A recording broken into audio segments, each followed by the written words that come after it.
Good morning. My name is Sharonda Johnson-Wilkes. I suffer with limb-girdle muscular dystrophy, and I always knew that one day I would eventually end up in a wheelchair.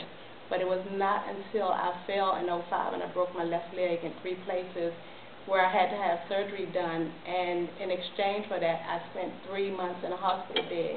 It was during that time that I realized that I was in need of services, and I prayed to God and asked Him to at least enable me to get back into my power wheelchair where I would be able to continue doing the things that I had been doing, which were being a full-time college student at the College of Southern Maryland. It was during that time where I thought about other people who weren't as fortunate as myself to have a husband and children to care for me, that I decided to open my doors, and I started a nonprofit organization called Opening Doors. I started reaching out to the nursing homes and taking in people with low income and assisting them with housing. Within 6 months, I had 3 homes, and I housed over 15 people. During the recession, a lot of people, family members, were coming in and taking them back as a means of getting income for themselves, and I decided that it was time for me to shut my doors. But I didn't want to stop providing the services that are so well needed. So I decided to start another business, which is called Johnson-Wilkes, LLC. It's a service center for people with disabilities, and my focus is on providing the individuals with housing, personal care services, work readiness skills, and transportation. What I feel are the 4 essential things that people with disabilities need.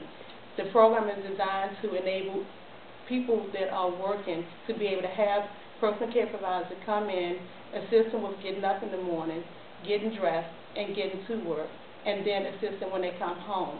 They'll have the transportation that they need to get to and from work so that they will be able to keep and maintain a job. I'm also fortunate enough to be one of the 7 selected individuals for the Doors FMS Treasury Summer Internship Program that started on June the 7th. The program was supposed to have ended on June the 27th, on August 27th, but I was fortunate enough to have an extension. That extension was supposed to end on last Friday, the 29th, but because of the work that I've been doing, I was fortunate enough again to have that extension taken to the end of January, where they're hoping to be able to give me a full-time position. During the time, President Obama signed an executive order on July the 26th, which focused on Title I of the Americans with Disabilities Act employment.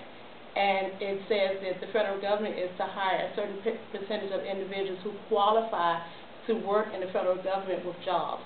While working my internship, I realized that it's not about me being able to get a job and maintain a job.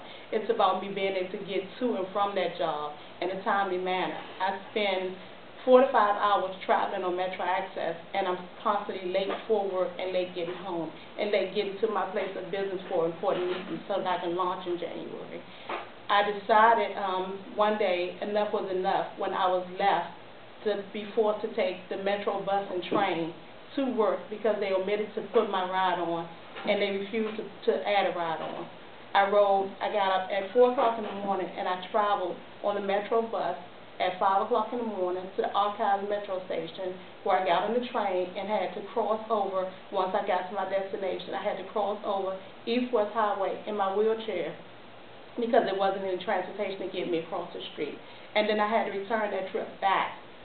When I got back to the Archives building, the agent informed me that God was truly with me because that elevator was just, if not minutes, seconds from being repaired so that I could get upstairs to get to my bus. I went to the meeting on Monday and I expressed my concerns and my feelings and the issues with Metro Access, and I told them that enough is enough. Who here will help us make a difference in the transportation services that we as people with disabilities are receiving? Today I answer that question in saying I will help. If I'm elected to be Miss Wheelchair Maryland, I will utilize the resources that have already been available for us and knock on the doors and ask that Congress and other officials help us to get the transportation services that the Americans with Disabilities Act, Title II, says that we are entitled to. Thank you.